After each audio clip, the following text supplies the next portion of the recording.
शुभकामनाएं देते हैं। यह दीपावली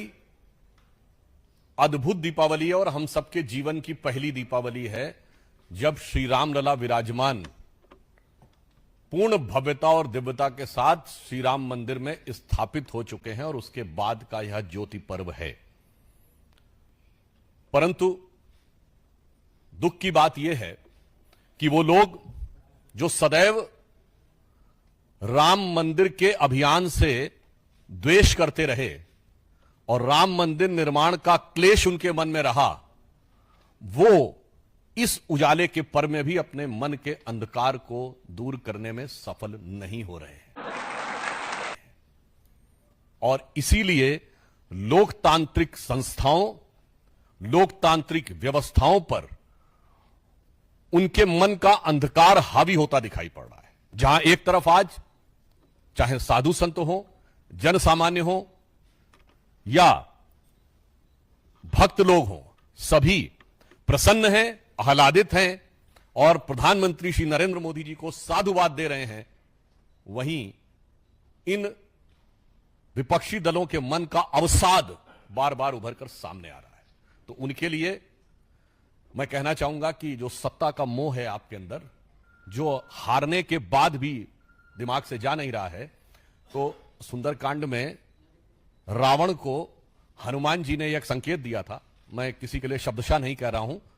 जो प्रतीक रामचरितमानस में है मैं उसी के हिसाब से कह रहा हूं। तो हनुमान जी उससे कहते हैं, मोह मूल बहु सूल प्रद त्यागो उत्तम अभिमान और भजो राम रघुनायक कृपा सिंधु भगवान। अर्थात अपने मन का ये जो तामसिक अभिमान है ये छोड़ो और भगवान का निर्मल हृदय से भजन करो। अब मैं आपको बताता हूं वो तामसिक अभिमान और जो उनके शूल के रूप में हृदय में छुपा है वो मोह बताना चाहता हूं। आज जिस प्रकार से चुनाव आयोग ने कांग्रेस पार्टी के द्वारा लगाए गए आधारहीन और अनर्गल आरोपों के बारे में विस्तृत 1642 पेजों का जो उत्तर दिया है, यही यह दर्शा रहा है कि यह सत्ता के मोह का जो तामसिक अभिमान है कि मैं सही हूं, यदि मैं जीत गया तो मैं सही हूं और यदि मैं हार गया तो दूसरे की गलती है। इस प्रकार की बातें जो कांग्रेस ने की हैं, मैं कहना चाहूंगा ऑन द लाइटर नोट, ये मोहल्ले के उस चंचल बालक की तरह हैं जो कहता है कि जब तक मैं बैटिंग कर रहा हूं तो ठीक है और जैसे ही मैं आउट हो गया तो अब मैं एम्पायर की गलती मानता हूं, मैं तो आउट हो ही नहीं सकता। और गंभीरता की दृष्टि से कहना चाहूंगा कि इनके आरोप हास्यास्पद नहीं, संदेहास्पद है, क्योंकि इसमें एक डिजाइन, एक मोटिव नजर आता है। सबसे पहले मैं कांग्रेस पार्टी से पूछना चाहता हूं कि केवल आप हरियाणा के इर्द गिर्द देखिए, जम्मू कश्मीर में ईवीएम सही काम कर रही थी और पंजाब में ईवीएम ने सही काम किया, हिमाचल में ईवीएम ने सही काम किया और दिल्ली में ईवीएम ने सही काम किया, और एक राज्य बच गया हरियाणा के बगल में राजस्थान, जहां 2018 में सही काम किया था और 2023 में सही काम नहीं किया और केवल हरियाणा में गलत काम किया। मुझे लगता है 99 के नशे में, सत्ता को अपनी मान लेने के अहंकार में जो नशे में गाड़ी चला रहे थे, उसके एक्सीडेंट के लिए दूसरे को दोष देने वाले बिगड़े दिल शहजादे जैसे दिमाग की मानसिकता से उन्हें बाहर आना चाहिए। देश की प्रबुद्ध जनता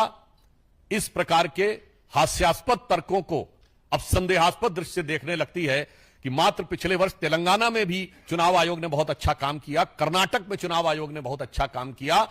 पश्चिम बंगाल, तमिलनाडु में बहुत अच्छा काम किया, मगर और आपके अनुसार लोकसभा में बहुत अच्छा काम किया, परंतु जहां आप हार गए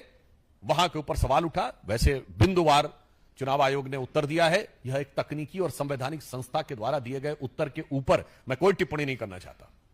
मगर मैं इसके राजनीतिक और नैतिक पक्ष के बारे में पूछना चाहता हूं कि कांग्रेस पार्टी ने इस प्रकार की क्यों विचारधारा बना ली है कि वो भारत के लोकतंत्र को हर संस्था के बारे में संदेह उत्पन्न करके अराजकता क्यों उत्पन्न करना चाहते हैं। याद करिए, मात्र 1.5 साल पहले उन्होंने कहा था विदेश में जाकर कि democracy in India is finished, और उसमें उन्होंने जुडिशरी को भी ले लिया था, कभी मीडिया पर आरोप, कभी जुडिशरी पर आरोप। क्या यह सत्य नहीं है कि भारत की सेना के ऊपर संदेह? जबकि डीजीएमओ ने प्रेस कॉन्फ्रेंस की थी, भारत की वायुसेना पर संदेह, भारत के सीएजी पर संदेह। आपके विरुद्ध निर्णय हो जाए कोर्ट में तो कोर्ट पर संदेह, और आपकी सदस्यता बहाल हो जाए तो लोकतंत्र की विजय।